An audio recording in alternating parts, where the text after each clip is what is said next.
Monsieur le ministre de l'Intérieur et des Outre-mer, Monsieur le ministre des Armées, Madame la ministre déléguée, chère Geneviève Darrieussecq, Mesdames et Messieurs les secrétaires d'État, Monsieur le Président de la Commission des Affaires étrangères, de la Défense et des Forces armées du Sénat, Monsieur le Président de la Commission de la Défense de l'Assemblée nationale, Mesdames et Messieurs les sénateurs, Mesdames et Messieurs les députés, Madame et Messieurs les députés européens, Mesdames et Messieurs les élus, Madame la préfète de région, Madame la préfète, Monsieur le chef d'état-major des armées, Monsieur le délégué général pour l'armement, Monsieur le secrétaire général pour l'administration, Messieurs les chefs d'état-major des armées, Monsieur le directeur général de la gendarmerie nationale, Madame et Messieurs les directeurs, Mesdames et Messieurs les officiers généraux, mon colonel,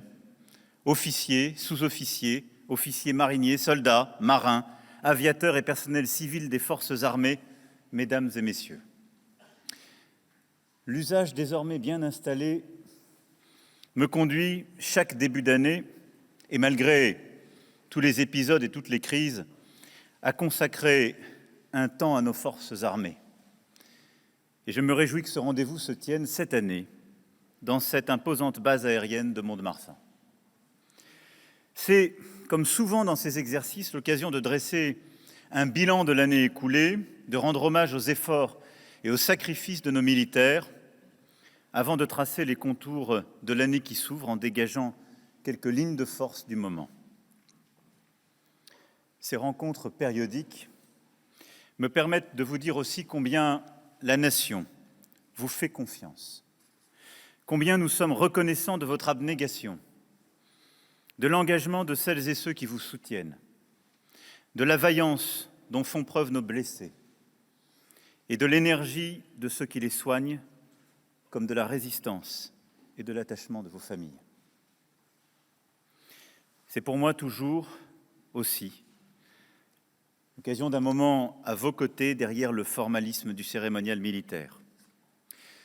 Mais aujourd'hui, est sans doute une occasion un peu particulière, car c'est aussi d'avenir que je suis venu vous parler, de l'avenir de nos armées.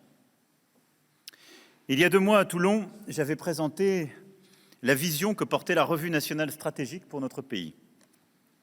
À présent, je souhaite évoquer devant vous la manière dont cette vision doit prendre corps à travers la loi de programmation militaire, dont le projet sera soumis prochainement à la représentation nationale.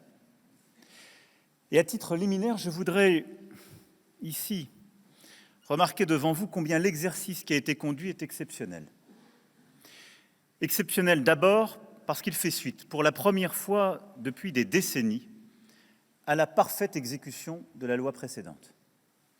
Et ce, grâce à l'engagement de l'ensemble du ministère, de nos parlementaires, et je les en remercie.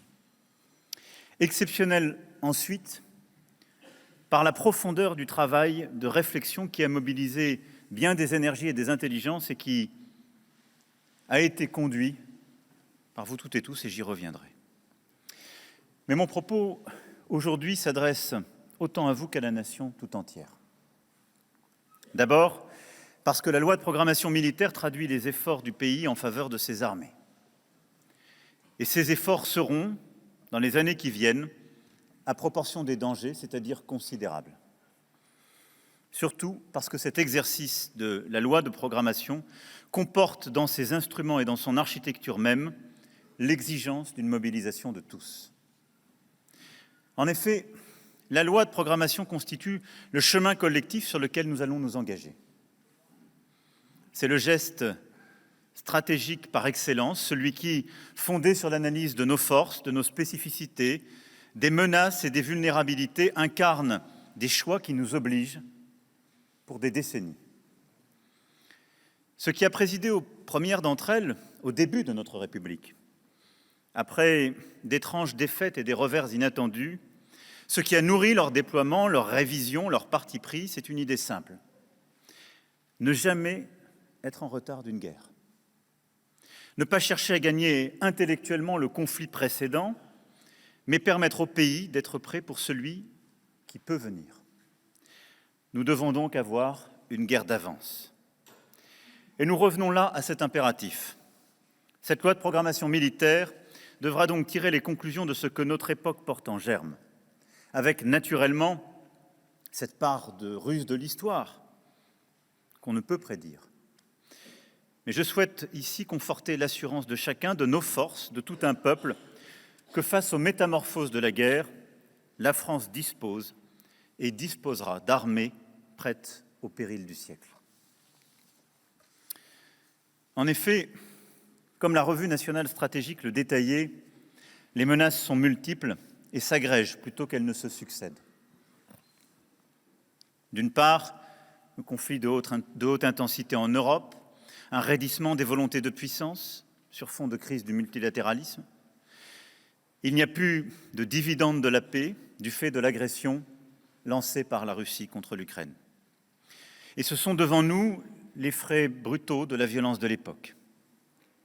En Europe, en Asie, dans l'Indo-Pacifique, l'ordre international cède à un état de nature entre les nations tel que nous n'en avions pas vu depuis des décennies. La Méditerranée orientale, les détroits d'océan Indien, la mer de Chine méridionale ou les abords de Taïwan, parmi d'autres, sont des lieux de régulières tensions.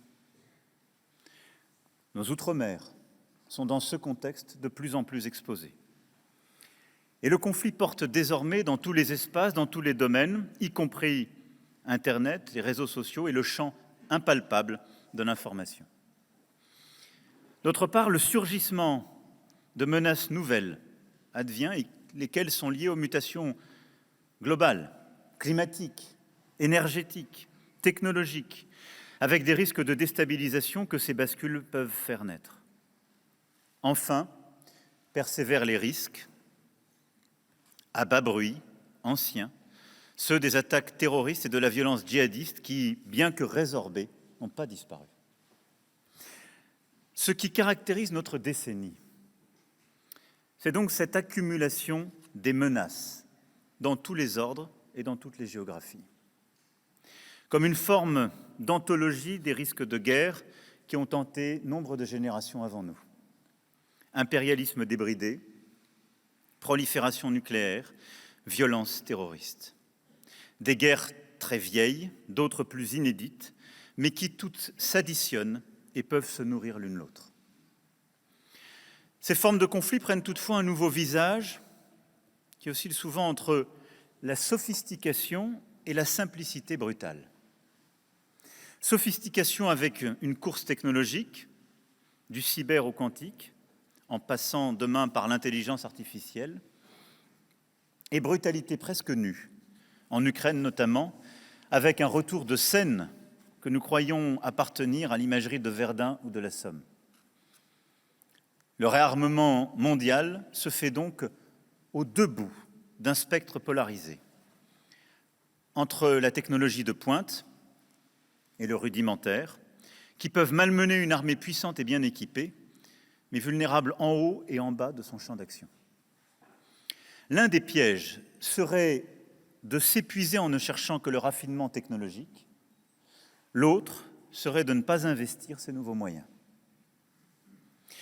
Ces nouveaux conflits, malgré l'excellence de notre renseignement, sont plus diffus, travaillent sourdement un ordre international déjà fragilisé. La violence du monde a en effet conservé sa part de surprise. Et de même, les opérations de demain ne seront pas la répétition, grandeur nature, d'exercices travaillés en chambre. Il nous faut donc privilégier la rapidité d'action, la montée en puissance rapide à la pureté intellectuelle d'un modèle abstrait, car nous ne choisirons pas les conflits que nous aurons à affronter. Et puis ce qui caractérise les nouveaux conflits de notre siècle est sans doute le brouillage entre une conflictualité ouverte, explicite, et une malveillance répétée, systémique, pernicieuse. La guerre ne se déclare plus, elle se mène à bas bruit, insidieusement, elle est hybride. le ciblage d'infrastructures d'intérêt national mais civil est notre lot commun, je pense entre autres aux cyberattaques. Et puisque nos armées sont faites de femmes et d'hommes qui vivent dans une société elle-même en évolution, il nous faut en tirer toutes les conclusions et veiller à une vigilance, une mobilisation permanente et une capacité à résister dans l'intimité de notre société. Enfin, n'oublions jamais que notre nation est un archipel. Et si la sécurité du territoire métropolitain est là, assurée par vous toutes et tous, nos outre-mer ne doivent jamais quitter notre regard et notre présence. Et la marche du monde met nombre de ces territoires, en particulier dans le Pacifique et l'océan Indien, aux premières loges des possibles confrontations de demain. De ce tableau des périls, il est logique d'en déduire les risques et d'en décliner des pistes d'action. Il nous faut prévoir et anticiper, se préparer au monde qui vient, même si les habitudes, les équipements connus, les schémas doivent parfois en être bousculés. Intégrer l'ère du drone, investir dans le quantique, ne pas croire seulement en l'intelligence humaine, même si elle reste et restera essentielle, mais la compléter, la décupler par l'intelligence artificielle. Enfin, conforter une nation d'âmes vives pour disposer de toute la force morale nécessaire. La loi de programmation militaire 2019-2025 avait une vocation claire: réparer nos armées, leur redonner le souffle, les moyens, sortir de la logique de pénurie et retrouver des leviers d'action. Grâce à votre travail collectif et la vigilance de vos chefs, cette entreprise progresse. Et grâce aussi au fait que tous ces engagements ont été respectés à l'euro. Mais ce travail doit se poursuivre. J'ai pu me rendre compte, au gré de mes nombreux déplacements dans les forces, de la différence que ce travail de fond a pu faire et créer, concrètement et moralement aussi. Cet effort de remontée de nos armées, le nouveau projet de loi de programmation militaire entend le poursuivre et l'amplifier. Et au fond, après avoir réparé les armées, nous allons les transformer. Il faut gagner le temps qui nous sépare du conflit de demain. Oui, la nation se doit de transformer ses armées en conservant naturellement ses invariants stratégiques, en s'appuyant sur l'excellence de ses militaires et leur dévouement. Mais il nous faut aussi, en tant que nation, nous transformer nous-mêmes, être prêts à des guerres plus brutales, plus nombreuses et ambiguës à la fois, comme je viens de l'évoquer. C'est cette haute ambition que porte la loi de programmation militaire. Pour y répondre, il faut de grands moyens.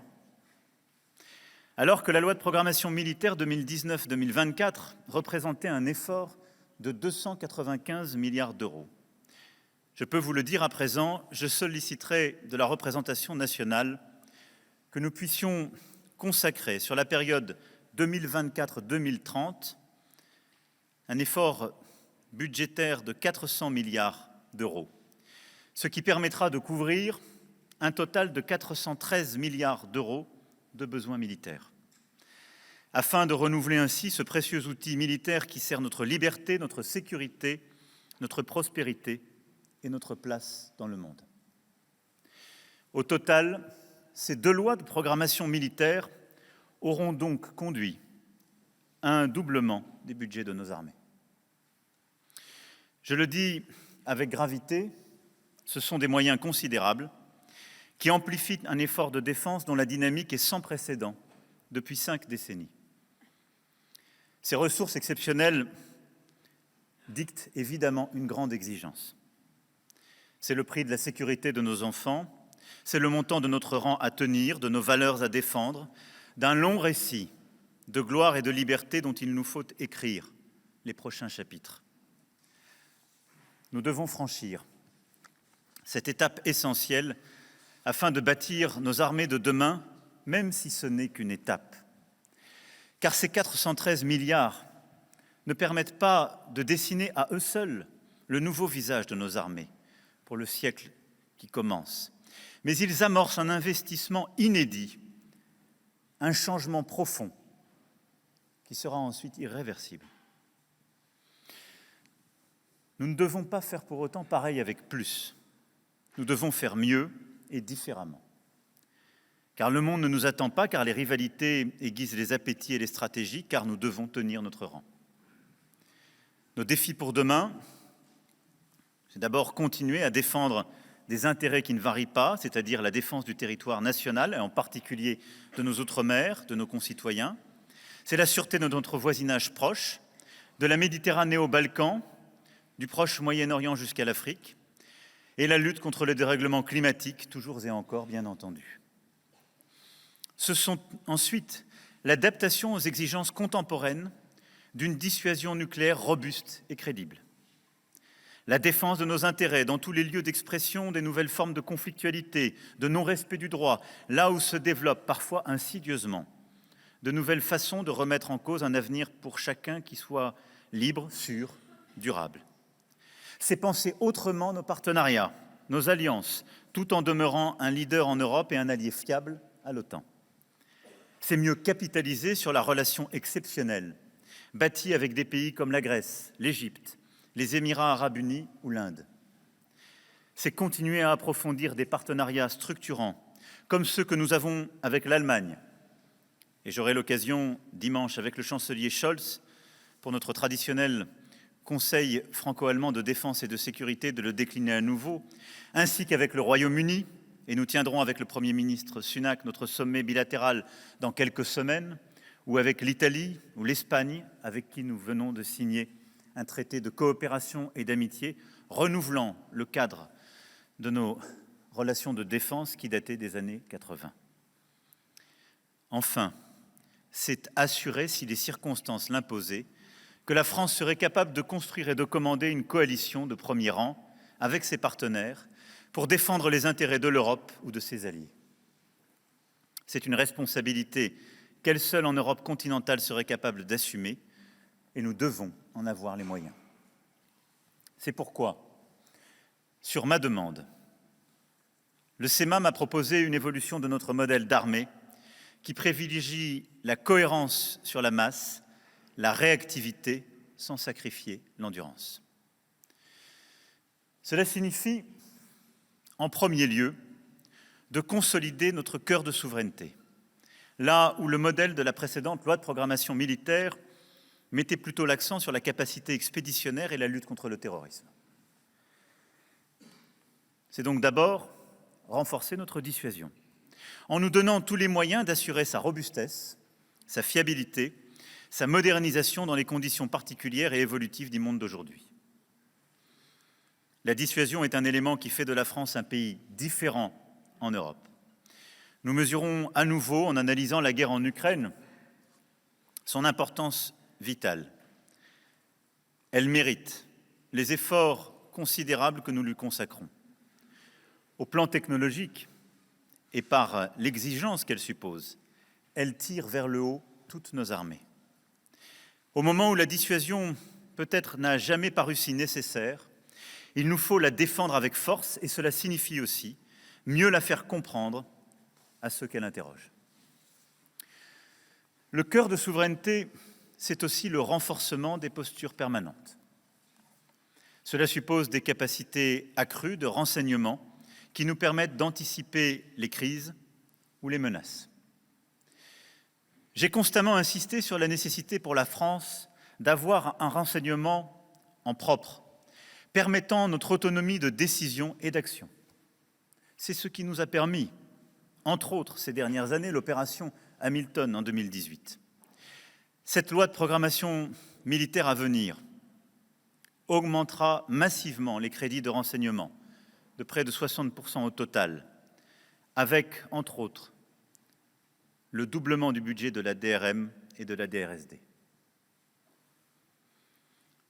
Capacité accrue aussi de surveillance, avec des drones notamment, et des moyens d'action dans nos espaces de souveraineté, des moyens d'intervention, en particulier dans nos DROM et COM, où des capacités apportant une première réaction locale doit pouvoir être complétée par la projection de renforts conséquents. C'est entretenir l'appui mutuel entre les armées et les forces de sécurité intérieure et forces de sécurité civile pour toujours mieux répondre aux crises sanitaires ou climatiques, par exemple. Mais la souveraineté, c'est aussi la capacité de résistance, notre résilience, et d'abord la résilience cyber. Je souhaite que nous puissions doubler notre capacité de traitement des attaques cyber majeures. Face aussi à toutes les menaces qui peuvent toucher notre société et la déstabilisation que celle-ci pourrait engendrer, la résilience plus générale de notre société, ces forces morales déjà évoquées, la capacité de mobilisation de notre nation face à l'inattendu, comme elle a su le faire durant la pandémie, est essentielle. Je souhaite pour cela doubler à terme la réserve opérationnelle, qui permettra de renforcer notre armée d'actives et la montée en puissance d'unités nouvelles de réservistes, comme des unités territoriales et des flottilles côtières. À cet égard aussi, le service national universel nous permettra de disposer d'une jeunesse parée à tous les périls, et j'aurai l'occasion d'y revenir dans les semaines à venir. La transformation, en second lieu, c'est être capable de passer d'un modèle fait pour assurer des opérations dans des milieux où notre liberté d'action était forte, à une capacité d'évolution dans des environnements contestés, face à des adversaires aguerris, technologiquement parfois redoutables, sur tout le spectre de la conflictualité. C'est ce que j'appelle le pivot vers la haute intensité. Nous devons être capables d'agir plus vite, d'être plus réactifs, en renforçant l'échelon national d'urgence et disposer ainsi de moyens nécessaires pour une intervention sous court préavis, même loin de la métropole. Et pour cela, tout en augmentant ses capacités et cette réactivité, d'augmenter aussi nos capacités à durer et résister à des efforts et des effets d'usure. Il faut pour cela rehausser résolument la préparation opérationnelle, renforcer la disponibilité des matériels, adapter nos stades d'alerte à l'intensité de la menace, penser et construire en conséquence nos stocks de munitions, notre logistique, notre soutien. Nous y parviendrons d'autant mieux que nous serons capables de gérer les crises autrement, en maîtrisant l'empreinte et la durée de nos opérations lointaines, et à cet égard aussi, en renforçant nos forces spéciales et en leur apportant l'équipement qu'elles méritent, c'est-à-dire le meilleur, le plus adapté et évidemment celui qui tire toutes les conséquences des technologies les plus avancées. Mais face à des adversaires plus forts, nous devrons agir plus fort aussi pour obtenir rapidement des effets militaires décisifs. Cela implique de durcir notre outil. Nous passerons ainsi au tout Rafale et maintiendrons cet avion d'exception au meilleur niveau mondial. Nous poursuivrons résolument la modernisation de nos forces terrestres par une numérisation accélérée du champ de bataille et une contribution particulière dans les nouveaux combats cyber. Nous augmenterons la puissance et la protection de nos frégates. Et bien sûr, nous développerons le porte-avions de nouvelle génération. Nous devrons également innover en développant des munitions guidées à distance, en élargissant l'usage des drones. Par un doublement, à cet égard, de nos investissements. En investissant le quantique, l'intelligence artificielle qui aideront aussi à assurer notre cybersécurité et amélioreront nos moyens de renseignement. Si l'on durcit l'outil, et je viens ici simplement de donner quelques exemples, le ministre des Armées aura l'occasion dans les jours prochains et les semaines à venir de détailler tout cela. Il faudra durcir aussi les soutiens opérationnels, les éléments d'environnement de nos forces. Il nous faudra notamment améliorer l'équilibre entre équipement, maintenance, munitions, activités opérationnelles et cohérence logistique, affermir nos services de soutien qui ont trop servi de variable d'ajustement, parfois dans le passé, renforcer nos services de santé. Cela nécessitera un vaste effort de consolidation qui a été pleinement intégré au format prévu et au contrat qui sont ainsi déclinés. Nous nous mettrons en mesure aussi de combiner les effets militaires grâce à la numérisation du champ de bataille, et je pense notamment aux capacités de combat collaboratifs, comme le système terrestre Scorpion, et demain, entre autres, le système de combat aérien du futur, le SCAF, que nous lançons avec l'Allemagne et l'Espagne.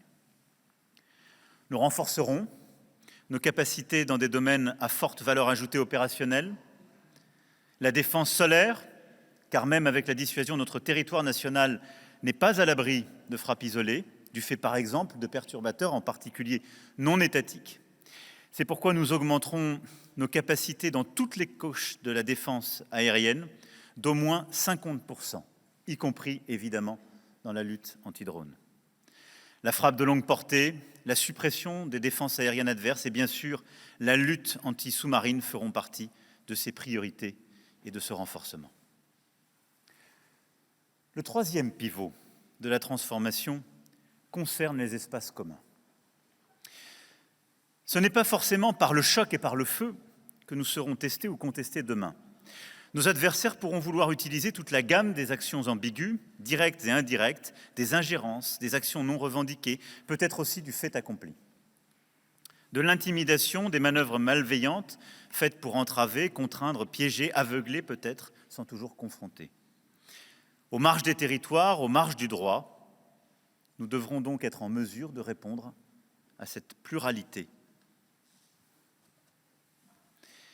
Et donc, il nous faudra anticiper par la détection des signaux faibles, en adoptant une approche décloisonnée et proactive, de l'influence à l'action directe, par un effort dans les champs militaires, mais aussi informationnels, numériques, culturels, économiques et industriels.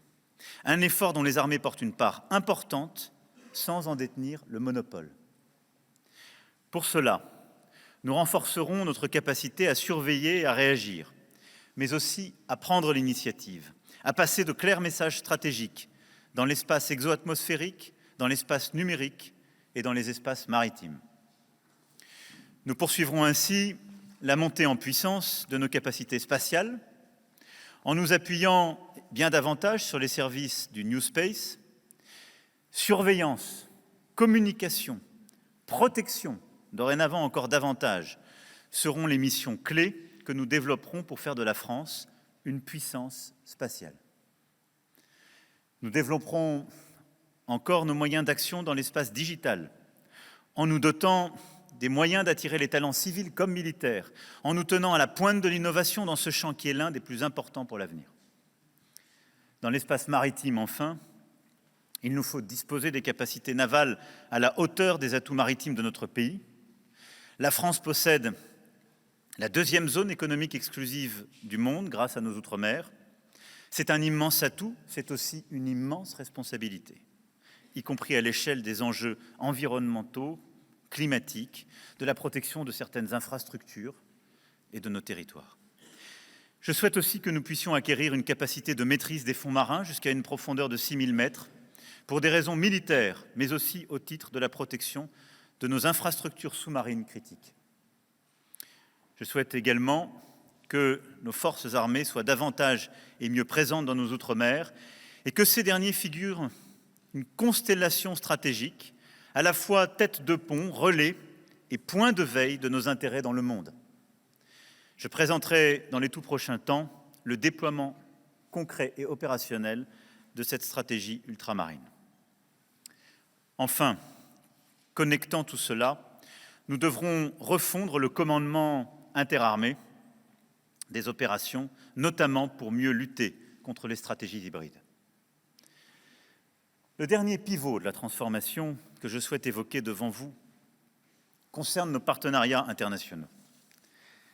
Ces partenariats ne peuvent s'envisager d'abord que dans le cadre de notre Europe. Notre sécurité dépend de celle de nos voisins, de nos partenaires, avec qui nous partageons des valeurs et des intérêts. Ce qui nous lie, ce ne sont pas seulement des traités, mais aussi une certaine idée du monde, à la fois pour défendre le territoire du continent et pour porter ailleurs ce qui nous meut à 27. Il faudra accentuer l'interopérabilité et bien sûr la culture stratégique commune. Ces dernières années, nous avons immensément progressé dans ce domaine. De la constitution d'un Fonds européen de défense, aux coopérations structurées, à l'initiative européenne d'intervention, jusqu'à des opérations inédites comme Takuba, y compris aussi à travers des partenariats bilatéraux ô combien révolutionnaires comme Camo avec la Belgique. C'est cela qu'il nous faudra poursuivre. Notre pays sera en mesure d'assurer toutes ses responsabilités en Europe et au-delà. Si demain, tel grand partenaire doit regarder ailleurs, nous devrons être en mesure d'agir avec les Européens, à l'intérieur de l'OTAN ou en dehors de l'Alliance, et si nécessaire, d'assurer les capacités de commandement qui permettront de mener ensemble une opération d'ampleur. Pour nous, cela impliquera de pouvoir déployer une capacité interarmée représentant jusqu'à 20 000 hommes. Cela vous donne la mesure des défis et de l'ambition qui est la nôtre. Ce sont aussi nos autres partenariats que nous devrons renouveler. Je parlerai ailleurs prochainement de ceux qui nous lient à l'Afrique. Mais nous ferons vivre et densifier les partenariats exceptionnels que nous avons déjà conduits et que j'ai cités tout à l'heure en exemple. Avec eux, je l'espère, d'autres viendront, comme entre autres l'Indonésie. Et il faudra explorer comment développer de nouvelles coopérations capacitaires, de nouvelles interdépendances, de nouvelles formes d'entraînement et d'action commune. C'est un atout extraordinaire que je souhaite développer. Il a tout son sens pour des pays qui, comme le nôtre, ne souhaitent pas à l'avenir être prisonniers de grandes rivalités entre tiers. Vous l'aurez compris, c'est donc un programme entier de transformation qui est ici proposé. Ainsi, cette loi de programmation militaire va permettre à la France de devenir un pays plus solide encore sur la défense de sa souveraineté, plus capable d'agir dans les espaces communs, appuyé sur des partenariats historiques mais aussi renouvelés, et ayant la capacité d'entraîner ses alliés, si besoin, dans une opération de grande envergure et d'exercer son influence. En somme, un pays plus souverain, entreprenant, agile et apte à prendre l'initiative. Cette mise à jour stratégique doit nous permettre d'accorder les idées et les budgets aux périls et aux menaces. C'est au terme de cet effort seulement que la France pourra pleinement et avec confiance assurer le libre exercice de sa vocation et de son héritage. Cette haute ambition s'accompagne donc d'une exigence qui ne l'est pas moins. Exigence dans le cadrage de ses moyens. D'abord, il n'y a dans ce projet ni luxe, ni aise, ni confort. Il n'y a que le nécessaire. À l'heure où chaque euro du contribuable français doit être épargné, il a fallu trouver le meilleur compromis entre une défense à la hauteur de nos ambitions et le principe essentiel de sobriété. Je crois que nous y sommes parvenus. Cela n'est pas allé sans travail pour les armées, je le sais, et j'ai pu le mesurer. Il y a eu des choix à faire, forcément, des cibles à adapter, des modernisations à échelonner. Il y a surtout des attentes importantes. Elles s'adressent aux armées, à la DGA, qui devront s'organiser pour raccourcir les cycles d'acquisition, accélérer l'expression du besoin, réduire drastiquement les contraintes normatives, développer l'innovation d'usage, celle des vrais utilisateurs, et je sais combien vous y êtes attachés ici toutes et tous, comme une fois encore nos amis ukrainiens d'ailleurs nous donnent un si bel exemple. Nous pouvons faire beaucoup plus vite, beaucoup mieux parfois à moindre coût, si nous savons ensemble rapprocher celles et ceux qui utilisent et qui innovent. Ces attentes portent aussi, bien sûr, vers les industriels de défense, qui jouent un rôle si important, et je souhaite les en remercier ce matin, car ils sont une composante clé de notre souveraineté. Et je le dis clairement, aux efforts de l'État, de toute la nation, doit répondre une exigence d'efficacité et de disponibilité. Il faudra apprendre collectivement à assumer une mutation perpétuelle. Faire autrement, raccourcir drastiquement les cycles de production, ne pas céder à la sursophistication. Comme dans d'autres secteurs technologiques, adapter plus vite nos équipements, nos cycles de production aux besoins de nos partenaires, aux exigences d'un conflit, et ce, dans la durée. Je souhaite également diminuer les coûts d'acquisition et de maintien en conditions opérationnelles par un effort combiné État-industrie. J'ai parlé en juillet dernier d'une économie de guerre. Voilà notre horizon collectif. Mais une économie de guerre sous-tendue par un tel investissement de la nation, ça n'est pas en quelque sorte l'urgence perpétuelle qui nous ferait dépenser mal. C'est bâtir les conditions d'une souveraineté durable où l'on dépense mieux, car l'expression des besoins est plus claire, l'engagement d'adaptabilité plus constant, les coûts mieux maîtrisés. Nous donnons de la visibilité, au-delà même d'une décennie. Face à cela, il faut de la sincérité et de l'exigence. La deuxième exigence, après celle que je viens d'évoquer à l'instant sur les moyens, c'est de continuer d'investir résolument dans notre richesse humaine. Nos soldats, marins et aviateurs, personnels civils et militaires de la défense, pour assurer le développement et le maintien des compétences avec comme priorité absolue la fidélisation, qui est un sujet ô combien majeur. Ce n'est pas qu'une question de rémunération ou de pension, même si j'y suis vigilant. La fidélisation passe aussi par le sens donné à l'activité de chaque jour, par la disponibilité des matériels, la variété des missions, la cohésion au sein des unités. Et je salue l'investissement des chefs d'état-major d'armée qui apportent la plus grande attention à ces conditions essentielles au moral dans nos unités.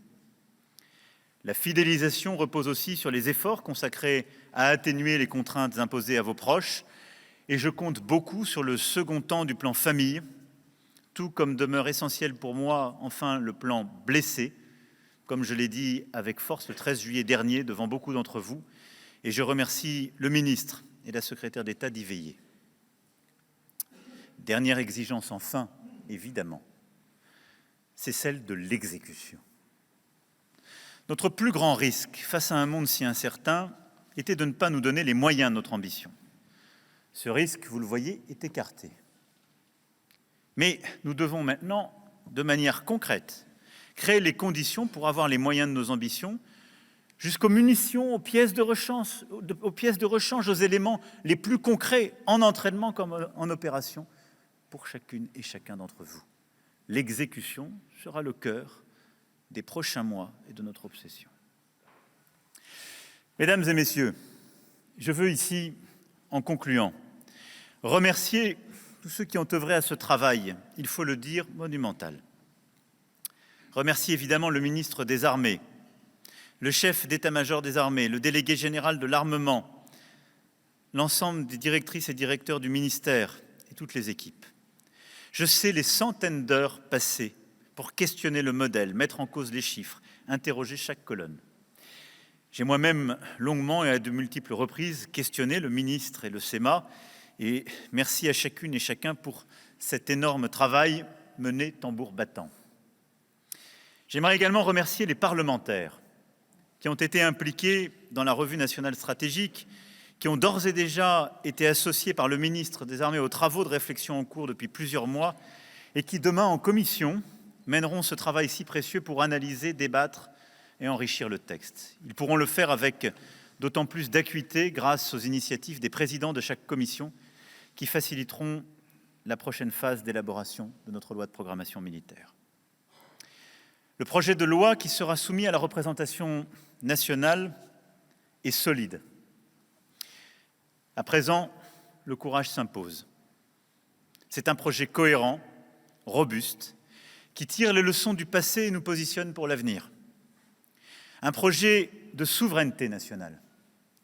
Cette souveraineté, elle ne serait ni ambitieuse, ni cohérente sans sa dimension européenne, qu'il s'agira de développer fortement, s'agissant des capacités militaires, des coopérations d'armement, bien sûr, mais plus généralement pour la mise en œuvre des priorités de notre boussole stratégique. Notre souveraineté, elle est aussi énergétique, technologique et industrielle, elle est économique, financière et budgétaire. C'est pourquoi elle supposera, au-delà de cette loi de programmation, une série, au fond, de lois, d'actions concrètes, de mobilisation de la nation tout entière. Et la mobilisation civile est inséparable de l'effort militaire. Là aussi, ce que nous vivons sur le sol européen depuis près d'un an en Ukraine nous l'enseigne. Enfin, elle comporte une dimension militaire, naturellement, que cette loi de programmation doit permettre de forger, de consolider, de garantir. Je compte à présent sur la sagesse de la représentation nationale pour légiférer et parvenir à l'adoption d'ici à l'été d'un texte afin que les objectifs inscrits dans la future loi puissent être pris en compte dans les meilleurs délais, car nous savons qu'il nous faut avancer. Mais je compte aussi sur vous, soldats, marins, aviateurs, ingénieurs, techniciens, personnels militaires et civils des services, de nos directions et de nos états-majors. Cette loi de programmation militaire est certes un exercice de programmation, mais c'est aussi un art d'exécution, comme je l'évoquais. Vous en serez les bénéficiaires, c'est une responsabilité, et je compte sur vous et sur vos chefs pour conduire l'effort de transformation qu'il comporte.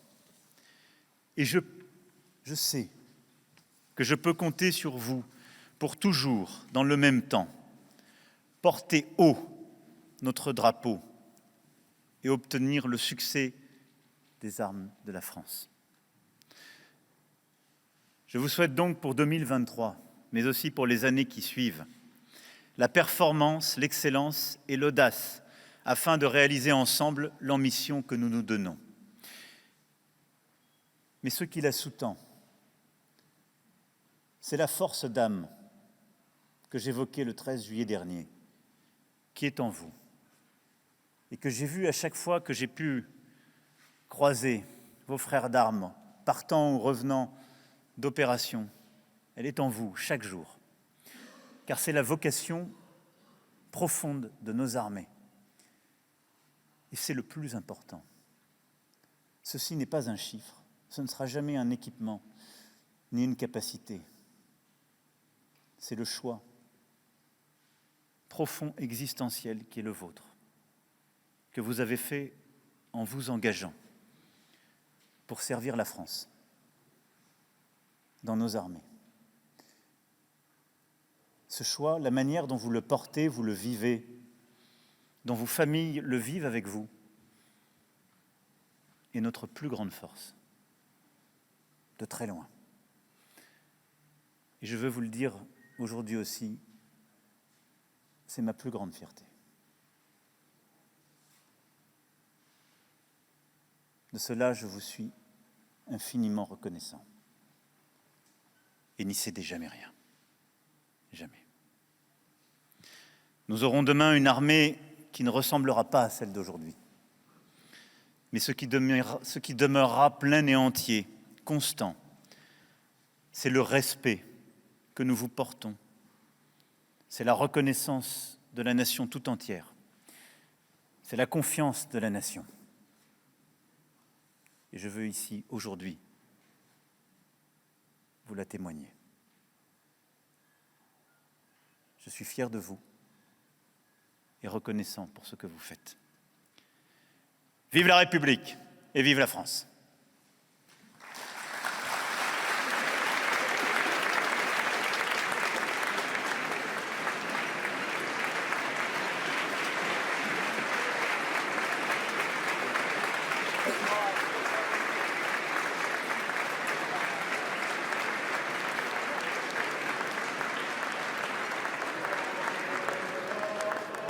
Vive